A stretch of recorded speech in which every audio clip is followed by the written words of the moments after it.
পাচারের টাকায় যুক্তরাজ্যে সম্পদের পাহাড়, জামিনে কারামুক্ত, ফের জেল গেটেই আটক নিষিদ্ধ ঘোষিত সংগঠনের নেতা। সরাসরি আঘাত হানল ইরানি ক্ষেপণাস্ত্র, ইসরায়েলে নতুন আতঙ্ক। ইরান পারমাণবিক অস্ত্র অর্জন করতে পারবে না, একমত যুক্তরাজ্য এবং যুক্তরাষ্ট্র। এতক্ষণ শুনছিলেন সংবাদ শিরোনাম, এবারে বিস্তারিত। ইরান কখনো পারমাণবিক অস্ত্র তৈরি বা অর্জন করতে পারবে না বলে একমত হয়েছেন যুক্তরাজ্য ও যুক্তরাষ্ট্রের দুই পররাষ্ট্রমন্ত্রী। যুক্তরাজ্যের পররাষ্ট্রমন্ত্রী ডেভিড ল্যামি এবং যুক্তরাষ্ট্রের পররাষ্ট্রমন্ত্রী মার্কো রুবিওর মধ্যে বৈঠকের পর প্রকাশিত বিবৃতিতে এই তথ্য জানানো হয়েছে, খবর বিবিসির। ল্যামি মধ্যপ্রাচ্যের পরিস্থিতিকে বিপজ্জনক বলে বর্ণনা করে বলেছেন যে দীর্ঘমেয়াদে পারমাণবিক সমস্যা সমাধানের উপায় নিয়ে তারা আলোচনা করছেন। তিনি আরও বলেন, আগামী 2 সপ্তাহের মধ্যে একটি কূটনৈতিক সমাধান অর্জনের জন্য একটি সুযোগ তৈরি হয়েছে। রুবিওর মুখপাত্রের মতে, ইরান কখনোই পারমাণবিক অস্ত্র তৈরি বা অর্জন করতে পারবে না। এই বিষয়েও দুই পররাষ্ট্রমন্ত্রী একমত হয়েছেন। এর আগে হোয়াইট হাউস জানায়, মার্কিন প্রেসিডেন্ট ডোনাল্ড ট্রাম্প বলেছেন যে তিনি 2 সপ্তাহের মধ্যে ইরানে মার্কিন সম্পৃক্ততার বিষয়ে সিদ্ধান্ত নেবেন। ইসরায়েল জানিয়েছে এই সংঘাত শুরুর পর দেশটিতে কমপক্ষে 24 জন নিহত হয়েছেন।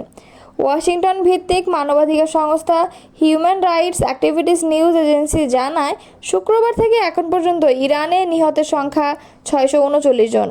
বৃহস্পতিবারও ইসরায়েল ইরানের পারমাণবিক অবকাঠামোতে হামলা চালিয়েছে। তারা জানিয়েছে, রাতভর হামলায় আরাকের একটি নিষ্ক্রিয় পারমাণবিক চুল্লি ও আবারও নাতানজের ইউরেনিয়াম সমৃদ্ধকরণ কেন্দ্রকে লক্ষ্যবস্তু করা হয়েছে। ইসরায়েলের দক্ষিণাঞ্চলীয় শহর বিয়েরশেবায় ইরানের ক্ষেপণাস্ত্র সরাসরি আঘাত হেনেছে। এই ঘটনায় বেশ কয়েকজন আহত হয়েছেন। এদিকে সরাসরি ক্ষেপণাস্ত্র আঘাত হানায় স্থানীয় নাগরিকদের মধ্যে আতঙ্ক ও উদ্বেগ দেখা দিয়েছে।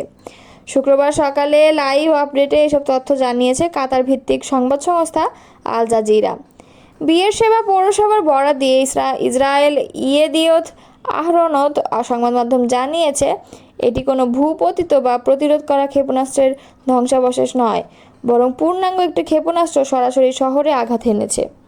হামলায় এখন পর্যন্ত ক্ষয়ক্ষতি ও হতাহতের বিষয়ে বিস্তারিত জানানো হয়নি, তবে সরাসরি আঘাতের খবর সামনে আসায় স্থানীয় নাগরিকের মধ্যে আতঙ্ক ও উদ্বেগ দেখা দিয়েছে।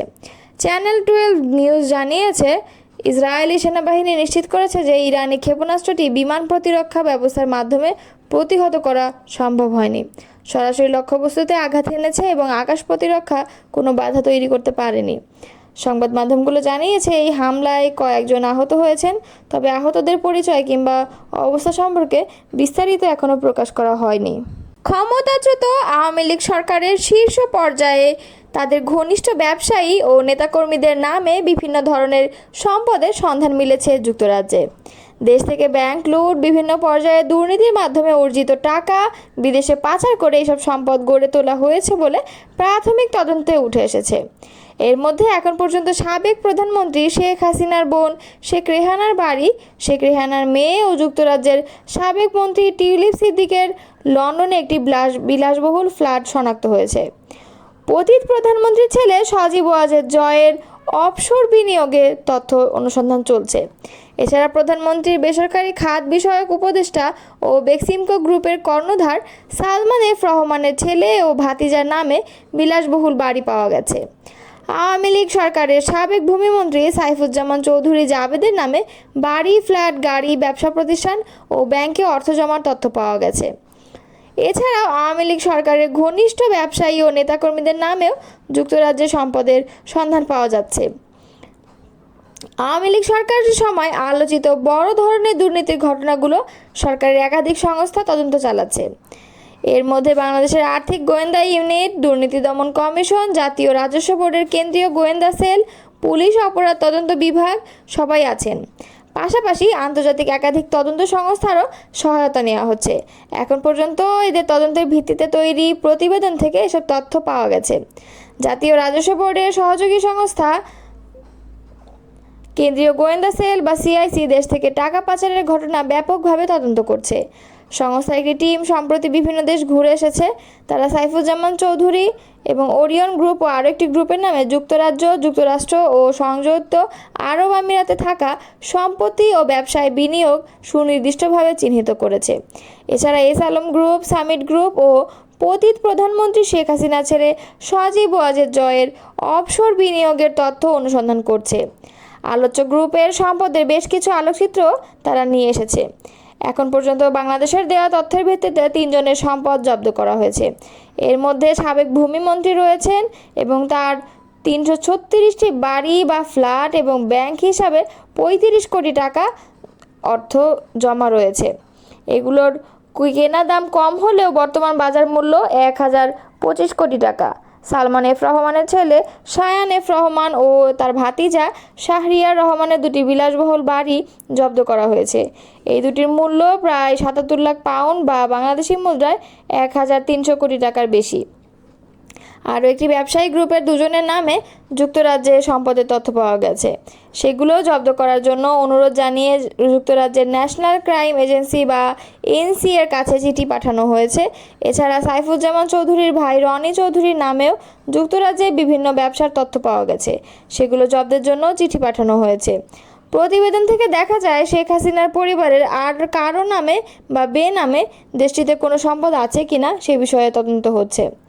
তদন্ত কাজে তারা দেশটির ন্যাশনাল ক্রাইম এজেন্সি ও ইন্টারন্যাশনাল অ্যান্টি করাপশন কোঅর্ডিনেশন সেন্টারের সহায়তা নিচ্ছে। ন্যাশনাল ক্রাইম এজেন্সি হচ্ছে যুক্তরাজ্যের কেন্দ্রীয় গোয়েন্দা সংস্থা। তারা যে কোনো বিষয়ে তদন্ত করতে পারে, বিশেষ করে মানি লন্ডারিংয়ের ঘটনাগুলো অত্যন্ত গুরুত্বের সঙ্গে তদন্ত করে। আইসিসি হচ্ছে যুক্তরাজ্যের সরকারের অর্থায়নে পরিচালিত একটি আন্তর্জাতিক দুর্নীতি বিরোধী বেসরকারি সংস্থা। এর সঙ্গে অস্ট্রেলিয়া, নিউজিল্যান্ড, কানাডা, সিঙ্গাপুর, মার্কিন যুক্তরাষ্ট্রের এফবিআই, যুক্তরাষ্ট্রের অভ্যন্তরীণ নিরাপত্তা সংস্থা সংযুক্ত। তারা একে অপরের পরিপূরক হিসেবে তদন্ত করে। কোনো ঘটনা তদন্তের প্রয়োজন হলে ওইসব দেশের সংশ্লিষ্ট সংস্থাগুলো একযোগে কাজ করে। বাংলাদেশ বিগত সরকারের 11টি ঘটনার যে তদন্ত হচ্ছে সেগুলোতে সহায়তা করছে ওই 2টি সংস্থা সহ আরও কয়েকটি আন্তর্জাতিক সংস্থা, যে কারণে দুর্নীতির মাধ্যমে পাচারের অর্থে বিদেশে গড়া সম্পদের তথ্য বের হয়ে আসছে। জামিনে কারামুক্ত হয়ে ফের জেল গেট থেকে আটক হয়েছে নিষিদ্ধ ঘোষিত সংগঠন ময়মনসিংহ মহানগর ছাত্রলীগের সভাপতি নওশেল আহমেদ অনি। রাষ্ট্রবিরোধী এবং আইনশৃঙ্খলা পরিপন্থী কর্মকাণ্ড ঠেকাতে তাকে আটক করা হয় বলে জানিয়েছে পুলিশ। বৃহস্পতিবার রাত 8:30টার দিকে ময়মনসিংহ কারাগারের সামনে থেকে এই ছাত্রলীগ নেতাকে আটক করা হয়। তার বিরুদ্ধে ডিসি বাংলো ভাঙচুর, শহীদ সাগর হত্যা মামলা, বিএনপি অফিস এবং দলটির নির্বাহী কমিটির সহ সাংগঠনিক সম্পাদক আবু ওয়াহাব আকন্দ ওয়াহিদের বাসা ভাঙচুরের মামলা রয়েছে। এর মধ্যে 3টি মামলায় নিম্ন আদালত এবং সর্বশেষ গত 25 মে উচ্চ আদালত থেকে অপর মামলায় জামিন লাভ করে। অনির বড় ভাই নওফেল আহমেদ অমি বলেন, সব মামলায় জামিন লাভের পর কারা ফটক থেকে অনিকে আটক করেছে পুলিশ। বর্তমানে তাকে কোতোয়ালি মডেল থানা হেফাজতে রাখা হয়েছে। কোতোয়ালি মডেল থানার ভারপ্রাপ্ত কর্মকর্তা মোহাম্মদ ফিরোজ হোসেন বলেন, রাষ্ট্রবিরোধী এবং আইন শৃঙ্খলা পরিপন্থী কর্মকাণ্ড ঠেকাতে নিষিদ্ধ ঘোষিত ছাত্রলীগ নেতাকে আটক করা হয়েছে। এ নিয়ে আইনগত ব্যবস্থা প্রক্রিয়াধীন। এর আগে গত বছরের 29 সেপ্টেম্বর পলাতক থাকা অবস্থায় ঢাকার মোহাম্মদপুর